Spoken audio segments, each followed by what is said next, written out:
Good afternoon, and thank you for joining us. As another wildfire burns through properties, forcing urgent evacuations, we'll have the latest on the Gun Lake wildfire. And Prime Minister Justin Trudeau and his wife Sophie have announced their separation. But how much of a role does a politician's family play in their popularity? We'll also talk about pickleball. If you're a big fan or if you've gone sour on the game, we'll want to know. I'm Amy Bell, in for Michelle Elliott, and this is BC Today.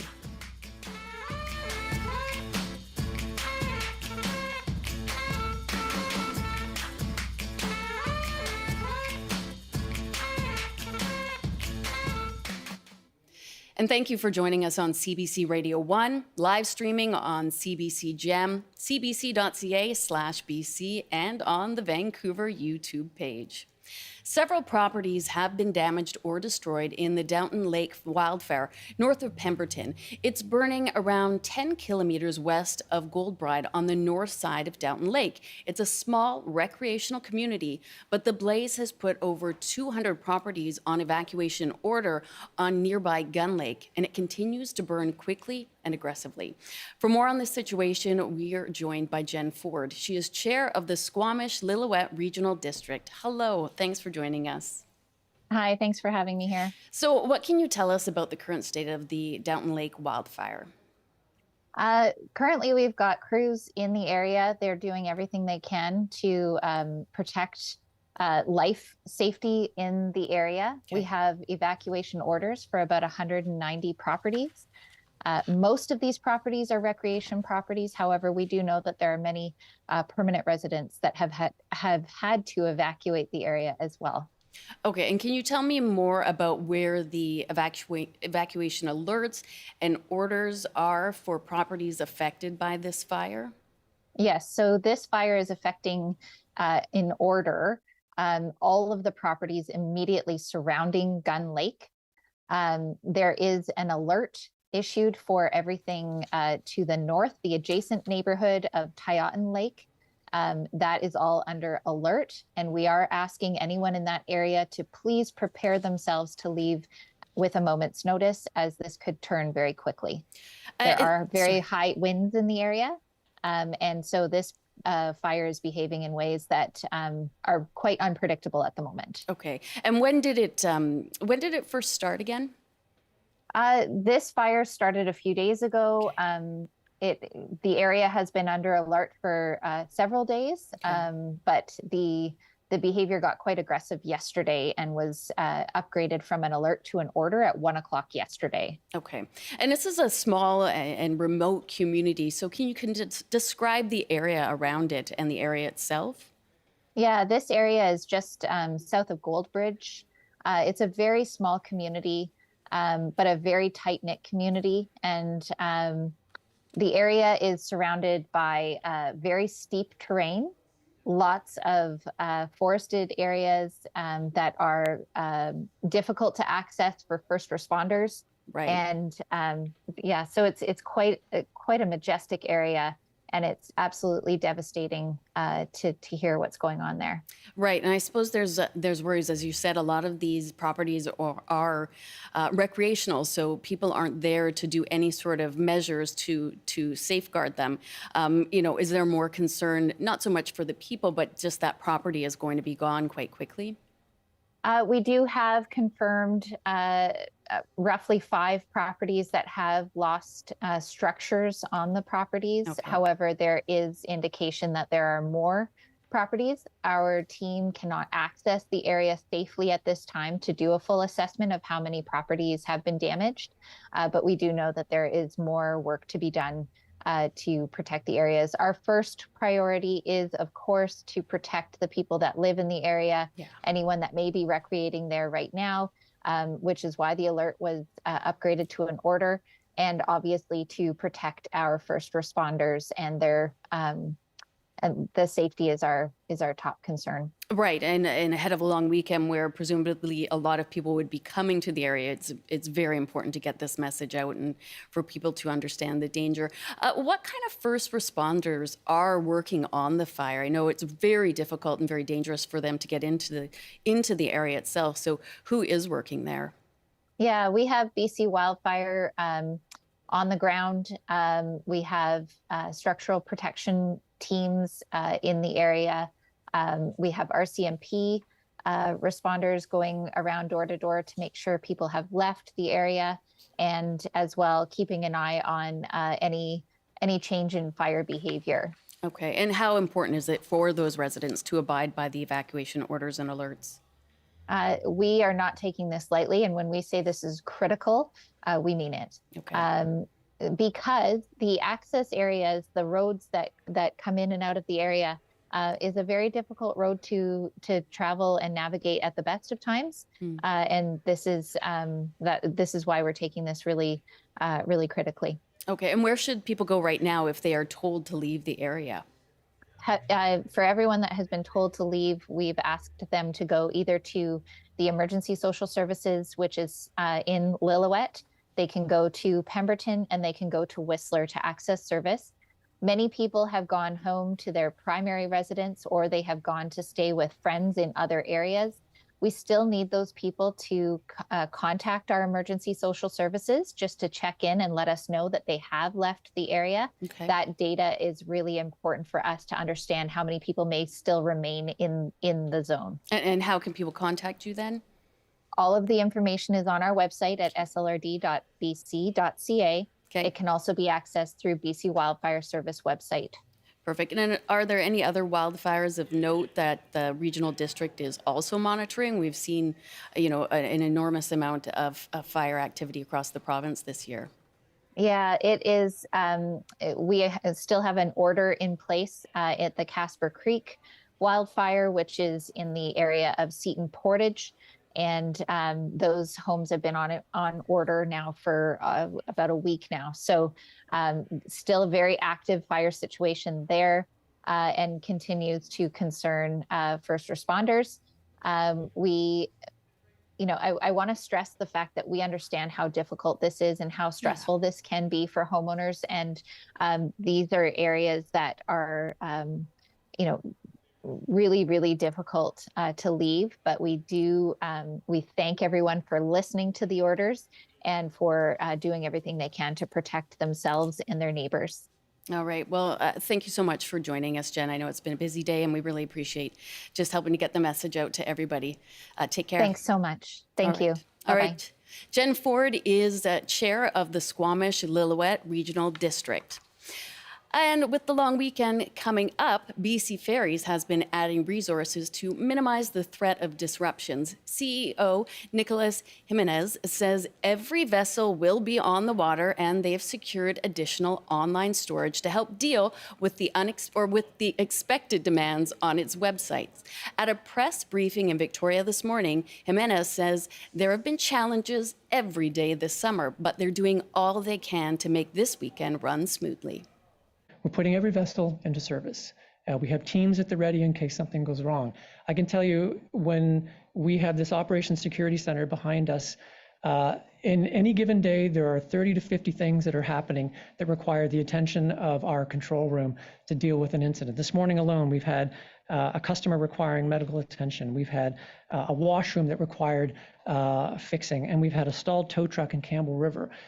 These incidents happen in operational businesses like ours. We move 60,000 people a day, 450 sailings a day.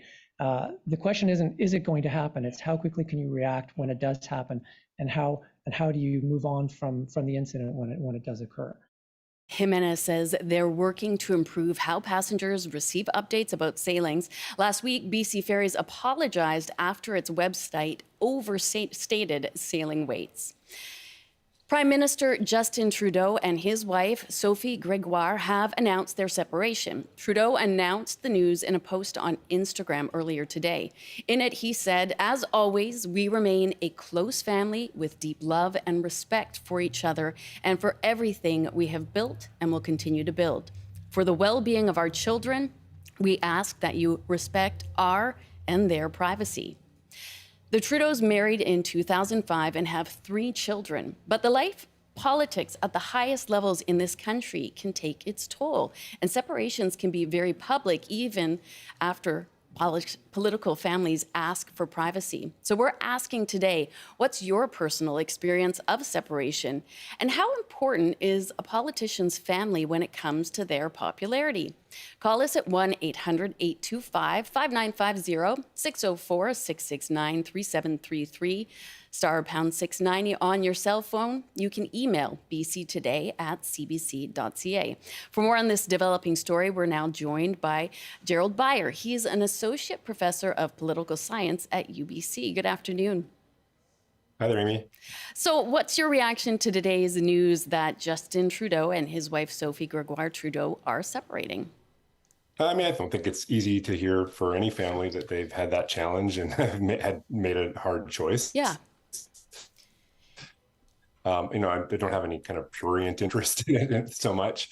But of course, the Trudeaus are not entirely unique, but reasonably unique in Canadian politics in trying to, kind of project a family image, or, even involve the spouse of the prime minister a little bit in kind of constructing who Justin Trudeau is to voters. Yeah. She's a bit of a proxy for him in campaigns and so on. So that will be a change to the milieu as they go forward for sure. Yeah, and they've always presented a very united front. Sophie herself was a bit of a public figure beforehand. So, she always seemed quite comfortable. But politics is not easy. You're under a tremendous amount of scrutiny. How hard is politics on family life for people who choose to serve in Ottawa? Well, I don't have the exact statistics even about the divorce rate in Canada, but I think, I say pretty confidently the divorce rate for sitting politicians is higher than the average, I think, for most Canadians. That we hear a lot about, not necessarily as high profile politicians as the prime minister, marriages failing. There's a lot of travel, a lot of time away from family, Mm-hmm. A lot of the pressures that come from that kind of work, that means you're, working long hours and traveling a lot, as I said, and that can really impact those kinds of families. I mean, I think the Trudeaus are actually in a more lucky position in some way, in that they, live in the capital. There's a little bit less of the kind of back and forth to constituency traveling, and they have help in the home, obviously, Mm-hmm. with the prime minister's residence being a little bit more of an official kind of role. But I think we see that happen a lot. We hear, somewhat euphemistically, that politicians retire to spend more time with their family. We always, they always say that right before some big scandal is coming out. But I think that can be a genuine motivation for people. And we see folks just finding the grind way too hard, especially for West Coast Canadian politicians who are working at the federal level. The travel is just enormous. And so I think, it's not a surprise to see that happen. I've read lots of political memoirs in which the politicians lament the impact that it had on their family, and sometimes, in really consequential ways that they can't get over. So divorces and things are quite common. Yeah.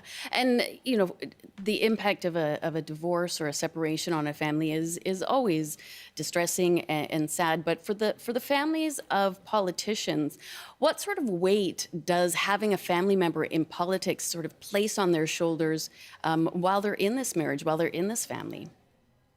Well, I mean, part of that is the choice that the Trudeaus made. I think if we think about provincial politicians in recent memory here in BC or in Alberta, I would challenge most listeners to pick a photo of John Horgan's spouse out of a lineup. She did not have the kind of public profile, say, that Sophie none. has. And so that can be a choice that a political family can make. At the same time, John Horgan, you'll recall, was livid when some environmental protesters showed up in their front driveway and, seemed to be harassing his wife and family.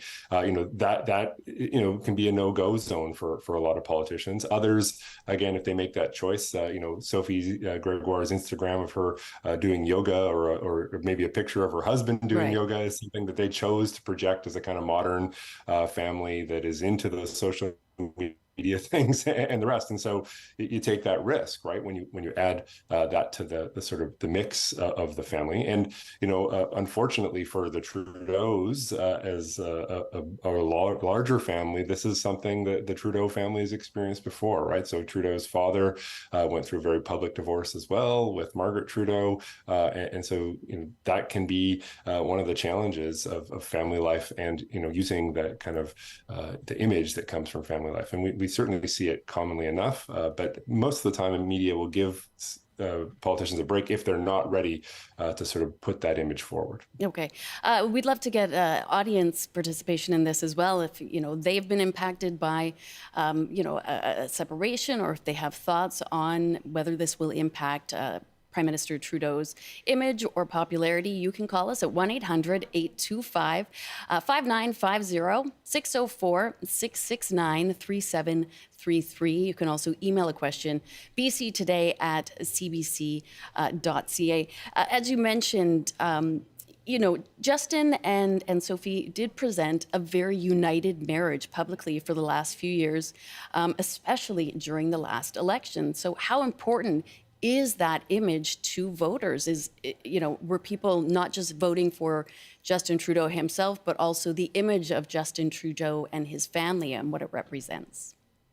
Yeah, I mean, I think that's something that they try to do. I mean, you make a choice if you decide to have photos that involve your kids and the rest. And we've all seen campaign nights where the children are dressed up and look a little bit awkward and unhappy being on the stage with their family. But there's also the photo ops in a canoe or all those other kinds of things. But I think even more important, probably from a campaigning perspective, is the ability and willingness of a spouse like Sophie Gregoire to show up and make a speech on behalf of her husband. And so if you don't have that this time around, that maybe affects the campaign dynamic a little bit. I think from the standpoint of a public image, as I said, I don't have the divorce rates at hand, but it's not 2% of Canadian families that break up. So it's something that maybe a modern family also goes through, and so people recognize that as well, and recognize the kind of humanity behind it. I think that the quest for privacy is one thing, but also just seeing that it's hard. It's hard to have a happy marriage and to keep together, and people, I think, will be respond to it much differently than say the 1970s or something, when even unhappy marriages would stay together for the sake of a political career. I think that there's a recognition that that's something that's entirely acceptable and is the smart and the right thing to do, and maybe even we'll get some sympathy for a public image for a politician. Okay, and as you said, it could have been very different if this was in the 70s and Justin Trudeau's father himself, Pierre Elliott Trudeau, did go through divorces while in office, while in the public eye. So do you feel that this is something that perhaps could even sway voters to his side? People, as you said, that maybe have been in the same situation can understand a bit of that humanity and that family dynamic? I mean, it's as likely to be neutral as it is to be a sway one way or the other, and just in the sense that it's probably not a net negative as it would have been in say earlier times when there would be a much more moralistic reaction to a decision to break up a marriage. I think that again, it's a pretty common experience. Justin Trudeau has written in his own memoir of the challenge that he had, but very public divorce that his parents had, and his mother's challenges sort of zooming around the world and getting a lot of media attention for that. And so he sort of retreated a little bit. I think they seem to be in a different situation. There's already talk of family vacation coming up. It's just much more about acknowledging that they aren't ready to continue as a couple for the long term. Right, but still continue as obviously parents and as a family. Yeah. Would you say though that up until now, have the Trudeaus been maybe more high profile than other Canadian political families? Sort of in recent memory. Yeah, certainly compared to provincial politicians, I think. Sure, yeah. When I think of Brian Mulroney, for example, his spouse was pretty attached to the image for good and bad. Yeah. Mila Mulroney was a sort of glamorous woman who also was very good at doing kind of outreach on his behalf among his caucus. I've read that in a lot of memoirs, but at the same time, her shopping habits were scrutinized by the media and Right. so on. So this does happen. I think Jean Chrétien's spouse, Celine, was well regarded, but quiet, not the kind of public personality that Sophie Gregoire is. But again, this kind of came with the person. She was a broadcaster before, right? So she was comfortable in front of a camera. She was comfortable making speeches. She was comfortable engaging with some charities or other causes, and using the office or the attachment to a prime minister's office to try achieve some of those goals. Okay. And again, if you'd like to join the conversation, if you have any comments or questions, you can call us, BC Today, 1-800-825-5950, 604-669-3733. Drop us an email, bctoday@cbc.ca. And, as we said, if a united image is presented by a political family, such as Justin Trudeau and his wife, Sophie, and it can be helpful to their political image, might the separation cause any harm, not just to the Prime Minister himself and his future, but to the federal Liberals at large? Could this be sort of opening them up to more division or more, attacks from the opposition? Yeah, it's unclear. I'd be curious to see how opposition approaches this question.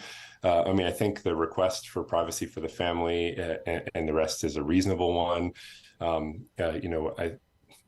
That said, there's been a lot of things that we would have thought of as a little bit off limits in the past, Right. being a little bit more eagerly taken up by opposition politicians in recent years. So I think Pierre Poilievre is really the person we're most interested in. How he would approach this, who has been, quite challenging to the Prime Minister, almost on a character level. Mm-hmm. And so if he seeks to exploit this, I think, but again, they risk a backlash on that, I think, for sure, especially with children involved in the family.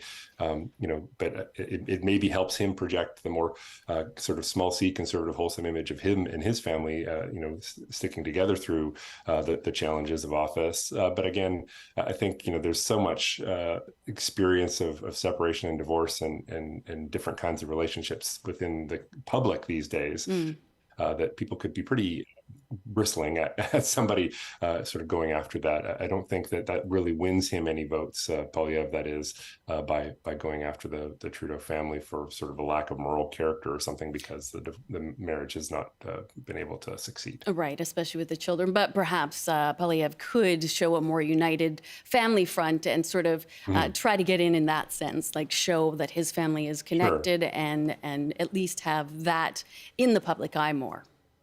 I think so, for sure. But I think from that perspective, that kind of voter who's going to make a choice to that degree is already kind of in the conservative sweet spot. And fair enough. It's not necessarily something that they need to go after, for sure. All right, and we do have one email from Gordon in Parksville, and he writes, while the picture of a happy, harmonious couple and family no doubt is preferred in the world of politics, this separation will not have a demonstrable impact on Trudeau's political fortune. So Gordon seems to think that this is not something that will impact him negatively, though it perhaps has had a positive impact on him in the past. I want to thank you so much for joining us on short notice, Gerald. It's been quite a busy day in politics, and this came out quite early this morning. So thank you very much for your time. Someone walked in the room and told me it happened, and then you guys called. So I often wonder if you see the news and just look at your watch and go, well, they'll probably be contacting me soon. Thanks so much. Amy. Enjoy the rest of your day. Nice talking to you. Bye. You as well. That's Gerald Byers, Associate Professor of Political Science at UBC. And pickleball's popularity continues to rise, but some are sour on the sport. We'll take a look at both sides of the debate and see what team you're on right after the 12:30 news with Tarnjeet Parmar.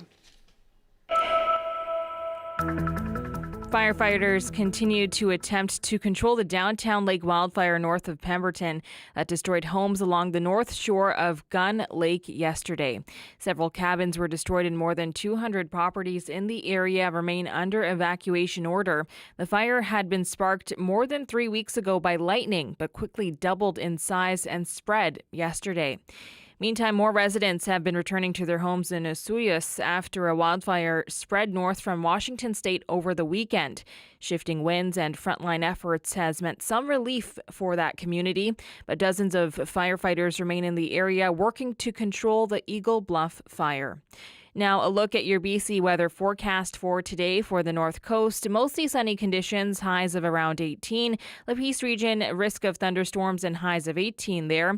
For the central interior, chance of showers today, and then that will remain tonight. For the Boundary and Kootenay regions, sunny and temperatures are in the mid-30s. For the Okanagan and southern interior, mostly sunny conditions today, but hazy due to the wildfire smoke and highs of 31 there. And for Metro Vancouver, Greater Victoria and the Fraser Valley, mix of sun and cloud today, highs of 24 degrees.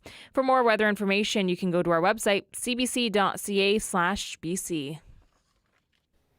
And welcome back, and thank you for joining us on CBC Radio 1, live streaming on CBC Gen, cbc.ca/BC, and on the Vancouver YouTube page. Overnight, crews started the move of a centuries-old schoolhouse from where it stood since 1912 in the Kitsilano neighborhood of Vancouver to its new home on the Spirit Trail in North Vancouver, where it will be a language learning center for the Squamish Nation. Here is elected councillor Wilson Williams about why they wanted to extend the life of the schoolhouse. There was an opportunity that presented itself to our community, and right before that switch turned to demolish it, there was that dialogue, and I praised the relationships that we built with the City of Vancouver, the Parks Board, and the School Board, and the City of Vancouver in regards to hey, there's a need in the Squamish Nation, and we've been looking at a language nest, which is a home for our little ones, which is not just toddlers, but for our babies to be immersed in our language right from birth to toddlers before they go into preschool. That was Squamish Nation elected councillor Wilson Williams speaking about the schoolhouse yesterday with the CBC's Gloria Makarenko. That yellow schoolhouse, as it's known locally, is now sitting on a barge in the Burrard Inlet. CBC reporter Michelle Gassoub has eyes on it now. Michelle, where exactly are you? So we are just off Vanier Park near the Maritime Museum. We have Glenn Lewis here with us, who's been spearheading this project. Glenn, I'll just get you to describe for our listeners, what can we see when we look out? A very unusual sight here. Right, Michelle. Yeah, so we're here at the Maritime Museum at Vanier, looking out towards English Bay, and there's a barge out there right now with a 110-year-old little yellow schoolhouse that got moved there early this morning. And it's going to stay out there in English Bay until this afternoon, and it's going to catch a high tide.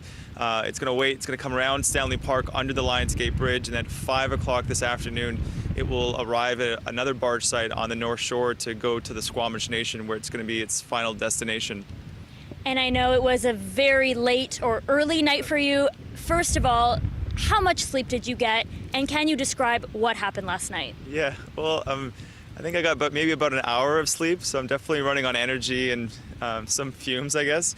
The energy was incredible. When the building first started moving, there was probably about maybe 500 people at the different corners of Cornwall and Maple and lining some of the sidewalks. And for me, we've been working on this project for 5-6 months now, and the moment the building took its first inch forward, I felt this incredible release. We've worked so hard, and there's been so many different conversations and planning and permitting and working with all the different stakeholders. And so when I felt that the building just shift, it was just incredible. Like, we've done it, it's moving, and the journey begins now. So that part for me was personally really rewarding and incredible. But I also, throughout the entire night, it was just a lot of people saying how wonderful this was and how happy they are to see that the building was saved and relocated instead of being demolished, which was what the plan was for the little yellow schoolhouse. And can you take us through the logistics of that? How did you actually get it from that intersection, Maple and Cornwall, to where we are looking at it out in the middle of the ocean? Right. So the good thing about this building, and we knew it the first time we took a look at it, it was very close to the water, very close to the ocean here. And there's an adage in the home relocation business, which is the waterways are the highways. And so the faster and sooner you can get a building to the ocean, the faster you can put it onto a barge. And once it gets to the barge, buildings have been moved all the way up to Alaska and even down to Mexico. So you have a lot of space and capacity to go different directions and to go different distances. It's really about the challenges of going through streets. And so the building last night at 10 p.m. rolled out onto Cornwall. It took a path 2 blocks west towards Kitts Beach. And then over about from 1 a.m. until about 3 a.m., it crossed the park. There was nice matting down. There was a lot of different safety precautions and safety plans in place. And then early this morning, it loaded onto a barge that was waiting about 70 feet out at high tide, lots of good clearance with the foreshore. And now we've seen it's moved right down there, and you can see it if anywhere right now, if you're anywhere looking out into English Bay, you can see a barge, and there's a pretty evident 2-story, 110-year-old building waiting out there. And it really is quite something to see. You kind of listed some of those places where people can check it out today. I wonder if you can take us through the exact route that it's going to take, and how is this all going to work later in the day? Right. So as I mentioned, high tide is really what the Nickel Brothers, who's our moving company partner, and they've been a wonderful moving company partner to work with, incredibly professional company and individuals there. We're waiting. We caught a high tide in the morning at Kitts Beach, and they're waiting to catch a high tide at the destination site. So around probably about 3-4 o'clock, it's going to start heading around Stanley Park, come under the Lionsgate Bridge, and at 5 o'clock is when it's going to arrive on the North Shore. And then at that, it's actually there's an industrial area there that a few of us will go and have the privilege to watch it come and land on the North Shore. But I think there's going to be some incredible viewpoints for those who are interested in to come to watch this. Even right now, it's pretty remarkable especially if you have a zoom lens or even use your phone and zoom in a bit. But I think coming around Stanley Park and under the Lionsgate Bridge, that's going to be a remarkable shot around 3-4 o'clock this afternoon. Yeah, and I think for people who maybe aren't expecting this, if you're biking the seawall, walking, just having a nice summer day, and you see an 110-year-old yellow schoolhouse just kind of whip around the water, that is not a figment of your imagination. That is, in fact, happening today in Vancouver. So, I think there are lots of opportunities for people to actually see this, and I really would recommend it is a sight to see if you do have time today. Find a vantage point. I'll just get you to quickly talk a little bit about the Squamish Nation, that partnership, and the purpose that this schoolhouse is going to serve once it is rehoming a house. Very interesting. How will that work? Right. So I think it's really important to mention that this project would not have happened if it wasn't for the Squamish Nation stepping into this. And ultimately, there's so much gratitude to them for helping to have the vision to save and to repurpose and to modernize this building. It's going to be repurposed as a learning center for young children within the Squamish Nation to learn their language and culture. And I can't think of a higher, better use for a beautiful 110-year-old building that's been used by generations of children here in Kitsilano, and with some good upgrades, and which are all planned out. Generations of young children now to continue to use the building for a new purpose and for new dreams and new experiences. And so I can't say enough about how important the partnership has been all around. The Vancouver School Board worked with us, the Vancouver Park Board worked with us, but ultimately it was really the Squamish Nation that saved the day here. And just one more question for you very quickly. Is the hard part over? Was getting it down Cornwall to where it is now, is that the part that kind of keeps you up at night? Or is it the crossing? Is it all kind of the same? What are you the most nervous about or the most excited about? Yeah, it's funny. I was speaking with a friend of mine, and she's an incredible cultural leader within the Squamish Nation last night as we were watching the building go down the road. And she talked about something that's called a detachment ceremony. And I've invested, and a lot of people have invested so much of ourselves into this project, and I don't think I'll really detach from it until I see it opened, which should happen sometime in October. And once it's down on the foundation, once the the upgrades like the heat pump and some added insulation and some new paint has been added, once I see all of that and I see children run into that building, I think that's when I'll be ready to let go of this project and then focus on the next thing. All right, well, Glenn Lewis, good of you to be with us here. 1 hour of sleep. I hope you can go home and have a nap before it arrives tonight. We will be following it, and you can look at video, photos. We will have all that on CBC. All right, so very exciting. And yes, it's not heat stroke, it's not a mirage. There actually is that old schoolhouse floating out in the water. Thanks, Michelle. That's CBC reporter Michelle Gassoub reporting live for us. And of course, you can call us at 1-800-825-5950, 604-669-3733, star pound 690 on your cell phone to join in our chat today. We are talking about pickleball. Now, as a sport, pickleball has rapidly gained in popularity, but as more and more people pick up the paddles and head to the pickleball courts, there are plenty of people that are calling foul on the sport when it comes to noise and pickleball sometimes taking over those tennis courts. So what team are you on? Are you pro pickleball? What do you love about the game? Or does this sport have you crying foul, and why? Again, call us 1-800-825-5950, 604-669-3733, star or pound 690 on your cell phone. You can email bctoday@cbc.ca. Joining me now in studio is Reneth Coswell, a spokesperson with the Vancouver Pickleball Association. And via Zoom, we have Walter Connect with Pickleball BC. Good afternoon to you both. Good afternoon. Reneth, I'll start with you. Why is the sport so appealing? It is just skyrocketed in popularity, and I know so many people that are avid pickleball players now. So why is it so appealing? Oh my gosh, I think it's so easy to just get into it. And personally, I come from a tennis background, badminton background, volleyball. So it's something that's really accessible to a lot of people and inclusive. So you can play with people who are like kids, like 9 years old, all the way to a lot older. So I think that in itself makes it a welcoming sport. Right. And so a lot easier to get into. Okay, and Walter, I'll ask you, why do you feel that it is becoming so popular, and what is it that you find so appealing? Well, I think Ronnie's answers are good. I'd add in that it's such a social activity that, I mean, we go to see who's there. We don't go to play as much as that, but to see who's there and have a social time, whether it's chatting or going for coffee afterwards. But it's the social aspect, I think, that brings a lot of people out to it, where us old people are lonesome sometimes.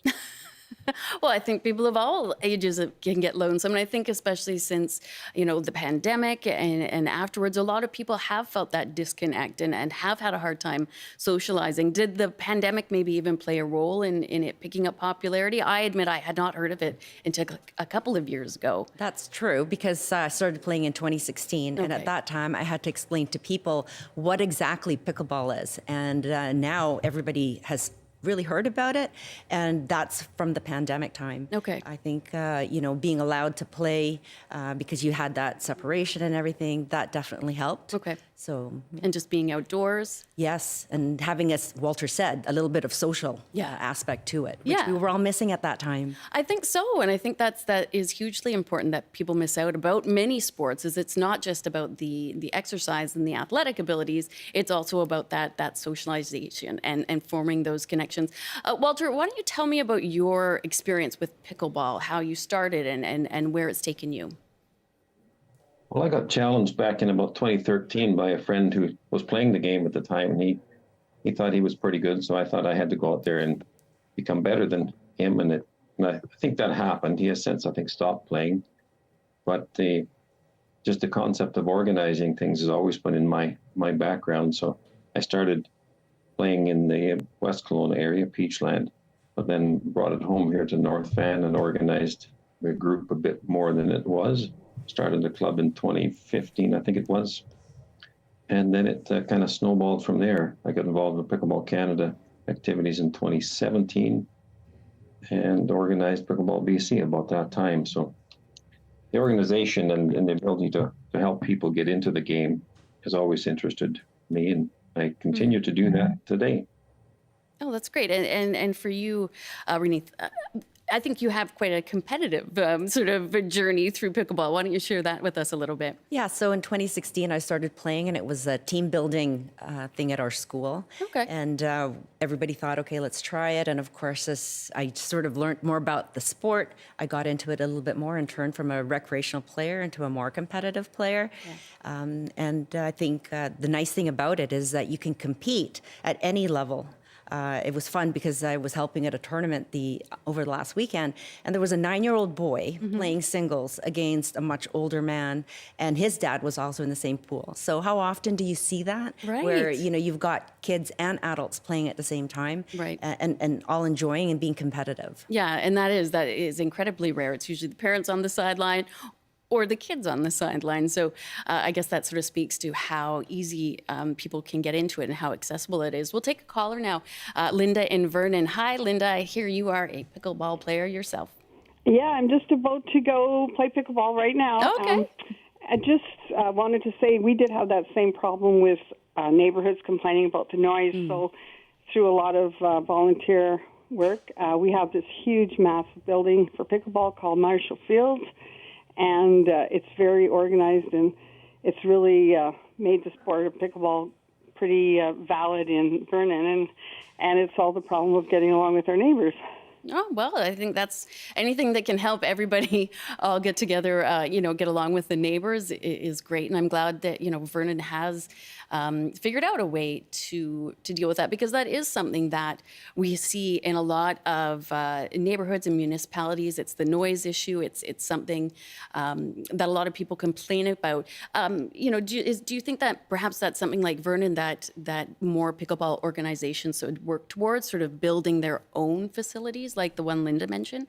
I think that a lot of the clubs and associations are working with the local municipalities to come up with solutions so that both tennis and pickleball can enjoy their sport.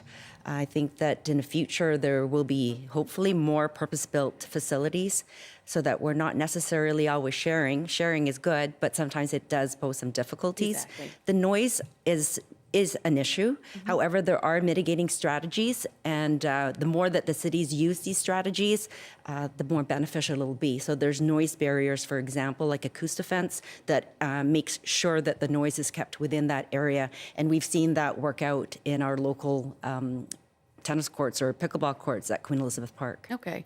We'll take a caller now. Greg in Comox Valley. Hi, Greg. Thanks for calling BC Today. Oh, hello. How are you doing? I'm doing well. How are you? I am good. So are you pro pickleball? I am. I'm actually relatively new to the sport, and I'm in my early 50s and considered relatively young for the sport as well. Okay. But the one thing I love about it is that there is no age limit, so I can bring my children, I can bring my neighbors' little guys out and bust the the court for a little bit. But the more organized with the older groups, we're out there having a lot of fun. And I'm pro anything that gets people outside, get some fresh air, and get some exercise. Yeah, and I think that's what a lot of people are lacking. And we need to, remind ourselves that it is important, and it's so important that families can get out there. Have you faced, Greg, any issues or, with noise complaints? Is that something that you have any thoughts on? So we have a pretty organized group here in the Comox Valley that have dedicated facilities that are quasi residential, but having coached minor sports throughout most of my adult life, I have ran into this problem with other sports, to which my response is usually, if you bought a house next to a park and you complain about the noise, I liken it to the people who buy a house at the end of a runway and complain about jet noise. When you live next to a park, if you hear children and adults having fun and yelling and having a good time, that usually means you're in a pretty safe spot, that you don't have to worry about a lot of crime and what have you. And if you're complaining because people are having a good time, I think you need to find something better to complain about. Fair enough. Although, what about people that, already were living in an established area before the pickleball and all of the, people or maybe associated noise started? Do they have more of a valid reason to be upset? If I get to a point in my life where I'm complaining that I hear children laughing and adults having fun, then I really need to move myself to a more sanitized area. No, fair enough. So I really am pro anything that gets people outside, because usually I'll go out and join in myself. Fair enough. Well, thanks for calling in. Really appreciate it. And I hope you guys have some more good games in the future. Thank you very much. Walter, I'll ask you, recently there have been some very public and long battles over pickleball. Most recently, there was an issue on Main Island. We've had numerous people complaining about noises. How is it so upsetting for people, or why, I suppose, but what do you think can be done that we can get more sort of agreement on pickleball and have more people understanding it and accepting it? Well, there's no doubt that there's some issues, and I do not 100% agree with the last caller that living by a park gives the need to live with all the noise that comes. Pickleball has got a unique sound, and it's loud, and there's lots of people. We put as many as 10 times the number of people on a court surface as tennis does, for example. So we're trying to take a more, let's say, compassionate position that tennis is a valid sport that fits nicely in neighborhoods close to residential homes. Pickleball is not that kind of sport.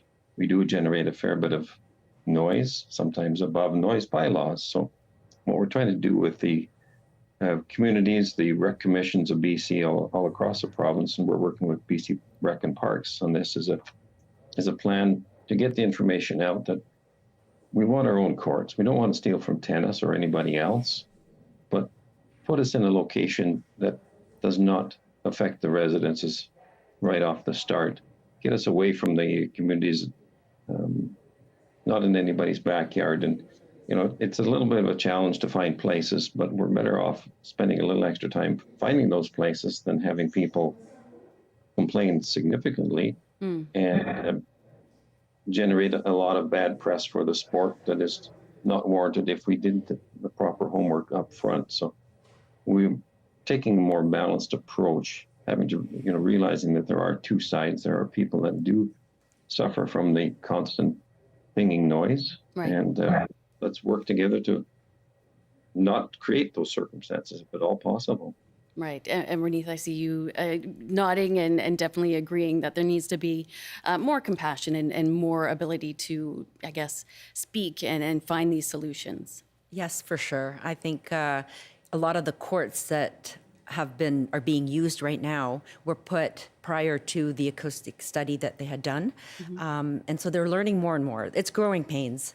And I think learning about how the sport affects people, but like Walter said, it's finding a place, and if it's too close or it's within the setback set by that study, then there should also be other mitigating measures, such as the acoustic fence, something like that. Okay. We'll take another call now from Keith in Vancouver. Keith, I think you wanted to sort of comment on our last caller who was talking about the noise.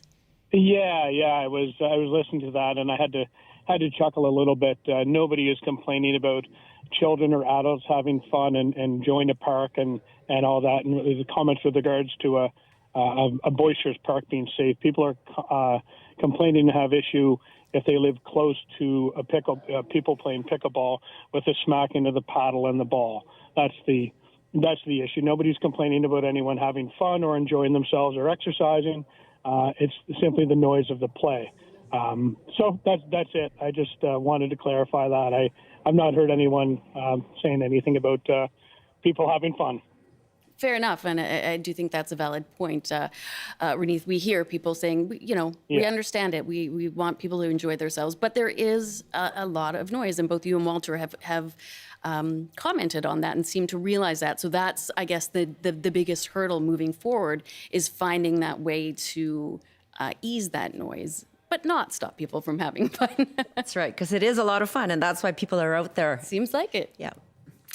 We'll take a email now from Lucy in West Kelowna, and she writes, I've noticed there are a lot of cranky pants playing pickleball. All I want to do is have fun and laugh, and there will always be a group next to us taking it way too seriously and telling us to either quiet down or get off the court. And that is from Lucy in West Kelowna. Do some people take it far more serious than others? Are there some that are just there for, some light exercise and some giggles, and some that are dedicating themselves to this very seriously? What would you say? I think, like in any sport, there's going to be people who just want to get out there and have fun and just do it just because it's their social aspect of it. Right. And there's going to be the really serious ones that drill, that they work out, they, are really intense. And I might have to put myself in that latter category. Or are you one of the cranky bands? No, you can be serious without being cranky. This is true. And Walter, which side are you on? Are you taking it more seriously? Or are you sort of more a fan of the lightheartedness and the community aspect of it? I'd like to take it more seriously, but my game is not at the same level as Ronith, that's for sure. I've seen her play. I know her. We do have the statistics that kind of say there's probably 5% that are serious tournament people. Okay. And they play at a pretty high level. And we've got another about 10% that will go and play in tournaments. And we have about 50 tournaments a year spread through the province. So there's lots of opportunities. And then probably 85% that just go out there for the laugh. They don't care that much whether they win or lose, although it's a lot more fun when you win. But it's a social time.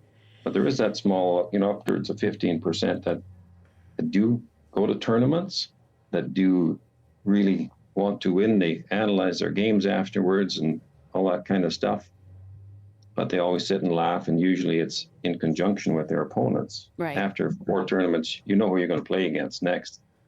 The crowd is not that big, but there is the 2 elements, the pure social and those that are a little bit more intense. I think you could say that about many aspects of life. And just last question for both of you. Where do you see the future of pickleball going? It's exploded in such a relatively short period of time. So what's next? Ronith, where do you see it going? Is it heading for the Olympics?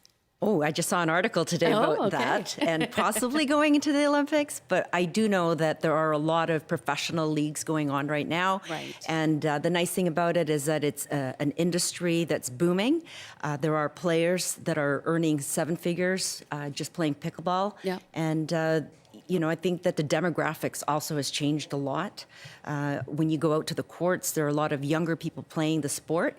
There's growth in the sport. Schools are also doing it. So a lot of the younger kids, I just did a camp. It's Parent and Me. So kids between grades 4 to 7 with a parent, so that then the 2 of them could go and enjoy the summer playing pickleball as well. Oh, that sounds great. And Walter, do you think it's bound for the Olympics next? It's going to take some time. Fair enough. We've got a lot of room before we get there, but the type of tournament is changing a little bit. As you both alluded to, there's leagues starting that are professional. The Canadian Pickleball League started up in this last couple months, and they've got 8 teams going. There's a couple in the States that are doing the same thing. Some of our tournaments are changing to the same format, where it is a team concept versus individuals. Okay. So it's evolving. All right. Well, sure. Thank you. Thank you both for joining us today. That is Ronith Coswell, spokesperson with Vancouver Pickleball Association, and Walter Connect with Pickleball BC. And that is our show for today. My thanks to everyone who called and joined the discussion. I'm Amy Bell in for Michelle Elliott, and we will talk to you again tomorrow.